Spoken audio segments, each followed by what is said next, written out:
In this video, I'll show you how to get a promo code for Nike. If you find this video useful, please leave a like and sub to the channel. In saying that, let's just jump straight into it. All right, I'm going to open up my web browser and then I'm going to head on over to Google. And then in Google, in the search bar here, I'm going to type in Nike promo codes. And now once I've done that, you'll come to a whole list of results. So you got Coupon Follow, 60% off Nike store promo codes. You got Groupon, Real Tell Me Not, Coupon Nation, Tom's Guide, coupons.com, etc., etc. And these are all the top third-party websites that give out discount codes. So you can click on any one of these third-party sites.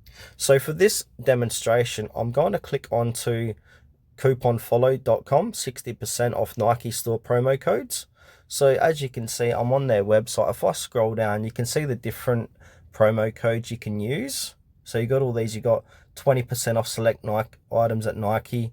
You got 60% off your order with Nike coupon code.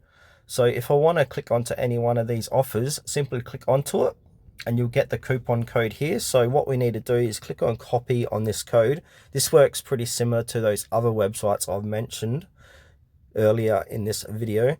Now this is copied this code, and at the checkout section of Nike on your purchase, just paste in that coupon code or promo code to get you 60% off your order of Nike coupon codes. And just bear in mind, if these coupon codes don't work, just go ahead and go to the next one, because sometimes these coupon codes do expire. So just keep an eye out for the expiration dates.